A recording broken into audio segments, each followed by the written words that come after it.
अस्सलाम वालेकुम दोस्तों। ਅੱਜ ਮਾਸ਼ਾਅੱਲਾ ਜੀ 3 ਬਾਖੜੀਆਂ ਮੱਝਾਂ ਨੇ ਜਨਾਬ। ਲੋਕੇਸ਼ਨ ਜ਼ਿਲ੍ਹਾ ਬਾਬਲਨਗਰ, ਤਹਿਸੀਲ ਮਿਚਨਾਬਾਦ, ਸ਼ਹਿਰ ਮਕਲੋਡਗੰਜ। ਮੱਝ ਨੰਬਰ 1 ਮੀਣੀ ਦੋਸਤਾਂ ਦੇ ਸਾਹਮਣੇ। ਇਹਦੇ ਥੱਲੇ ਜਨਾਬ 4 ਲੀਟਰ ਦੁੱਧ ਹੈ, 2 ਮਹੀਨਿਆਂ ਦੀ ਗੱਭਣ ਹੈ ਜਨਾਬ। ਡਿਮਾਂਡ ਇਸ ਦੀ ਜਿਹੜੀ ਮਾਲਕ ਕਰ ਰਹੇ ਨੇ 4,80,000 ਹੈ। 19-20 ਦੀ ਗੁੰਜਾਇਸ਼ ਹੋ ਜਾਏਗੀ। ਨੰਬਰ ਸਕਰੀਨ 'ਤੇ ਚੱਲ ਰਿਹਾ, ਵੀਰ ਨੰਬਰ 'ਤੇ ਰਾਬਤਾ ਕਰ ਸਕਦੇ ਨੇ ਜਨਾਬ। ਔਰ ਲੋਕੇਸ਼ਨ 'ਤੇ ਜਾ ਕੇ ਜਾਨਵਰ ਤਸੱਲੀ ਕਰਕੇ ਚੈੱਕ ਕਰਕੇ ਵੀ ਲਿਜਾ ਸਕਦੇ ਨੇ। ਉਸ ਤੋਂ ਬਾਅਦ ਜਨਾਬ ਮੱਝ ਨੰਬਰ 2 ਮੁਕੰਮਲ ਕੱਦ ਕਾਠ ਵੀਰਾਂ ਦੋਸਤਾਂ ਦੇ ਸਾਹਮਣੇ ਜਨਾਬ, ਮੁੱਛ ਬੱਗੀ। ਇਸ ਮੱਝ ਦੇ ਥੱਲੇ ਜਨਾਬ 8 ਲੀਟਰ ਦੁੱਧ ਹੈ।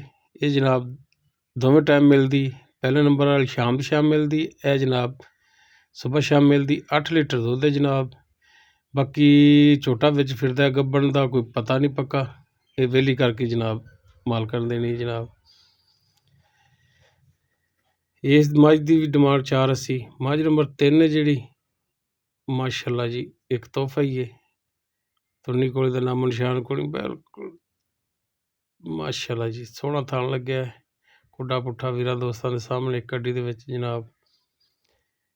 ਇਹ ਜਨਾਬ ਥਣ ਪਾਸ ਕਰਾਉਣ ਦੀ, ਬਾਕੀ ਗੱਭਣੇ ਵੀ ਹੋਈ ਹੈ ਲੇਕਿਨ ਇਹਦੀ ਵੀ ਗਰੰਟੀ ਨਹੀਂ ਹੈ। ਵਿਹਲੀ ਕਰਕੇ ਜਨਾਬ ਮਾਲਕਾਂ ਨੇ ਦੇਣੀ ਹੈ। ਡਿਮਾਂਡ ਇਸ ਮੱਝ ਦੀ ਜਿਹੜੀ ਮਾਲਕ ਕਰ ਰਹੇ ਨੇ 7,20,000 ਹੈ। ਕਮੀ ਪੇਸ਼ੀ ਹੋ ਜਾਏਗੀ ਜਨਾਬ। ਨੰਬਰ ਸਕਰੀਨ 'ਤੇ ਚੱਲ ਰਿਹਾ, ਵੀਰ ਨੰਬਰ 'ਤੇ ਰਾਬਤਾ ਕਰ ਸਕਦਾ ਜਨਾਬ। ਤਿੰਨੋਂ ਜਾਨਵਰ ਨੇ ਜਨਾਬ। ਲੋਕੇਸ਼ਨ ਜ਼ਿਲ੍ਹਾ ਬਾਬਲਨਗਰ, ਤਹਿਸੀਲ ਮਿੰਚਨਾਬਾਦ, ਸ਼ਹਿਰ ਮਕਲੋਡਗੰਜ ਜਨਾਬ।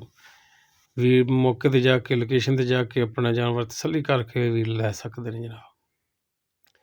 ਘਰੇਲੂ ਜਾਨਵਰ ਨੇ, ਕਿਸੇ ਵਪਾਰੀ ਦੇ ਡੇਰੇ 'ਤੇ ਨਹੀਂ ਜਨਾਬ।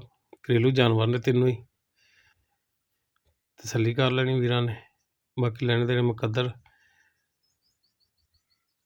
0321579252 ਵੀਰ ਨੰਬਰ 'ਤੇ ਰਾਬਤਾ ਕਰਕੇ ਮਾਮਲਾ ਤੈਅ ਕਰ ਸਕਦੇ ਨੇ। ਮਿਲਣੇ ਆ ਨਵੀਂ ਵੀਡੀਓ ਨਾਲ। ਅੱਲਾ ਹਾਫਿਜ਼।